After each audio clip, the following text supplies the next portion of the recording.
You have an addiction problem because you're not accepting life on its own terms. Look, I get it. You're a high achiever. You've got a goal and a plan to get there, and that plan looks like a straight line. Of course it does. The shortest path between 2 points is a straight line, and you're not here wasting time getting there. Aim to the point you're heading and go, full steam ahead. But then what happens? Life gets in the way. You were feeling great, charging on, and then she told you she was pregnant. Or the doctor told you you're pregnant. Or you were just minding your own business, getting your work done, and that stupid coworker blindsided you, and now you're injured permanently. Maybe it's not as dramatic as that. Maybe it's just taken you longer than you anticipated. You feel like you're spinning your wheels, like you're never gonna get there. That buildup of frustration is palpable.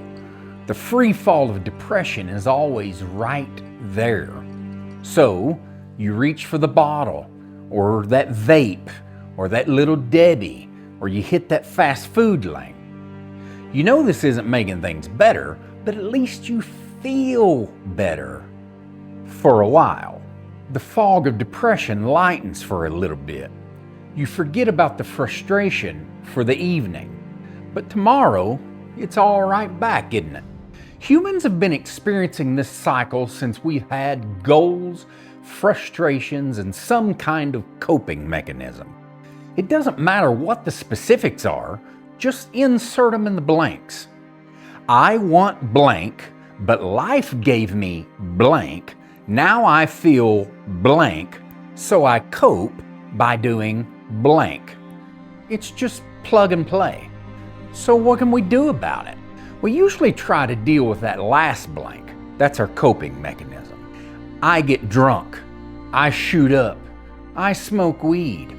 I overeat. We think these things are our problems. My problem is alcohol. My problem is sweets. My problem is gambling. If I can just get rid of the alcohol, if I can get my family to keep the pantry clear of the snacks, if I can delete that app on my phone. But that's not accurate. These things aren't our problems. These things are our subconscious mind's way to cope with our problems. Okay, so maybe we should work on that first blank.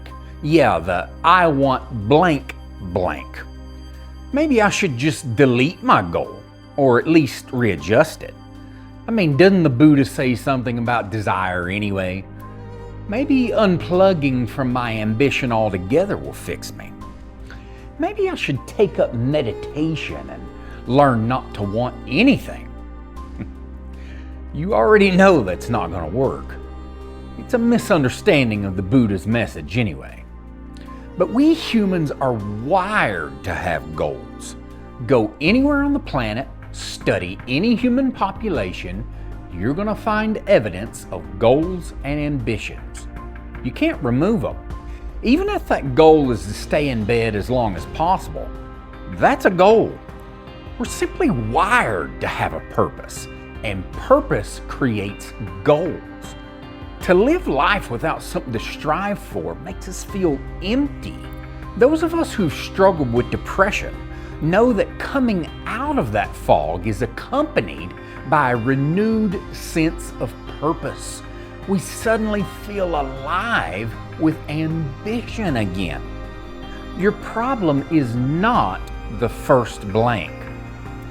The problem lies with the middle two blanks. I want blank, but life gave me blank.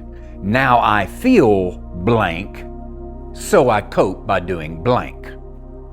Life isn't a math problem. It rarely, if ever, gives us a straight line to the goals that we want. It simply doesn't play by our geometric rules. If you or someone you know has ever been to an AA meeting or any support group meeting, you know one of the first things you learn is to recognize and acknowledge the existence of a higher power. This can be God or the universe, or nature, or the subconscious. Specifics don't matter. What does matter is that you recognize there's something bigger than you and that this higher power wants what's best for you. Again, specifics don't matter. Some people have a hard time with the idea of a divine God. That's okay. It's not necessary. If your higher power is your subconscious mind, or even life with a capital L, that works. The acknowledgement is that there's something bigger than me that wants what's good for me. So life rarely gives us a straight line to our ambitions. We just don't see many straight lines in nature. The higher power doesn't seem to design them that way. Life usually gives us a meandering path toward our goal. Sometimes those meandering curves are slight, and sometimes they look like a kid scribbled on paper to cover up something they didn't want anybody to see. The point is, you should expect delays and disappointments along the path of life. You got fired, you got a bad diagnosis, you lost somebody close to you. Life happens. It's very easy when things get tough to think that our higher power is out to get us. But that's not true. This may be hard to understand and may be difficult to hear, but life is a curriculum. When we face challenges in life, those hurdles are not meant to defeat us. Those challenges are meant to prepare us for the things that come next.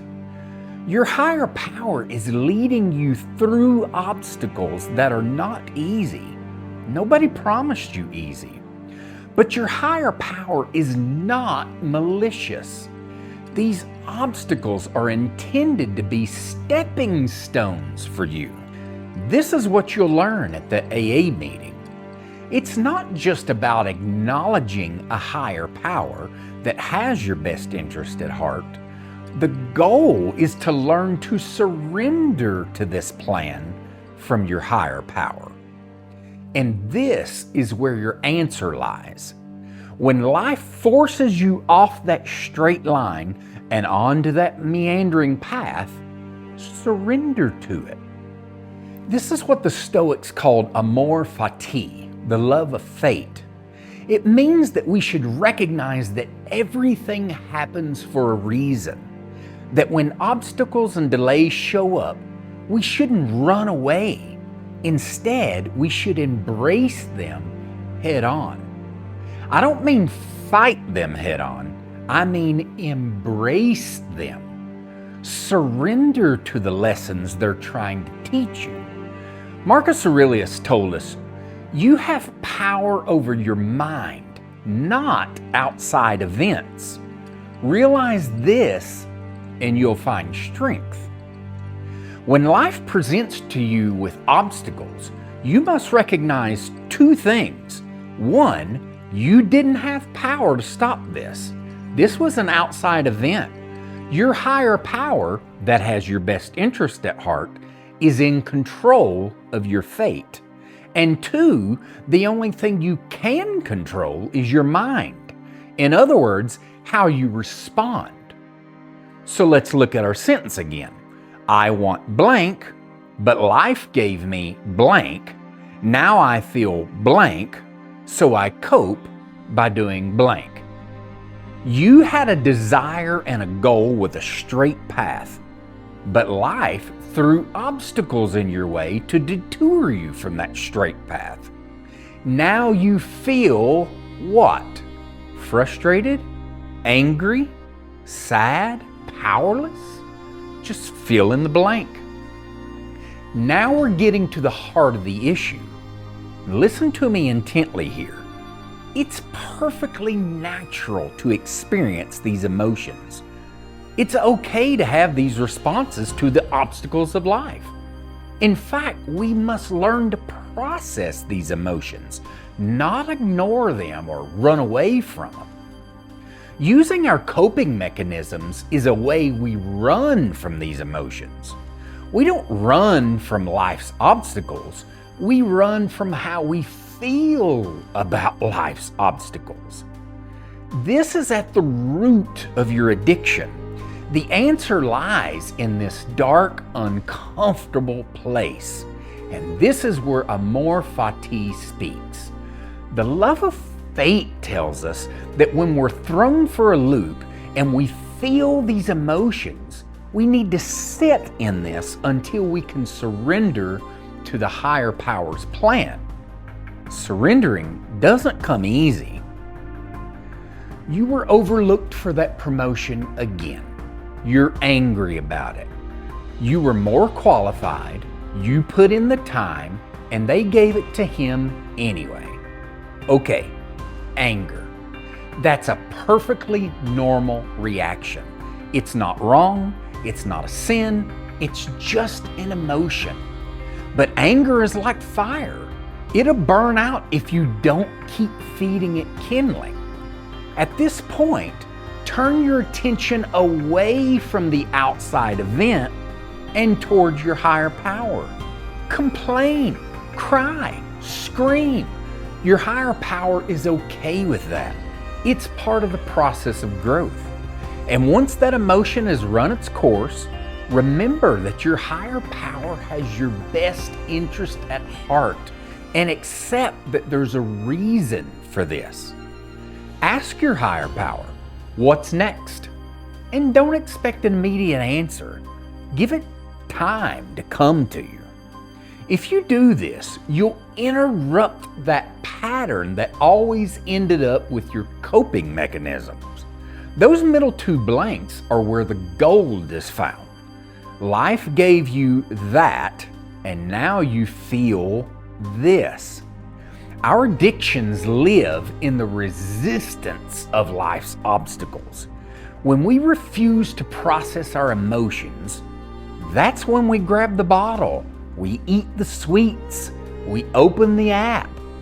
Instead, face your higher power, not in defiance, but in surrender, because those obstacles are meant to be a training ground to prepare you for your goal.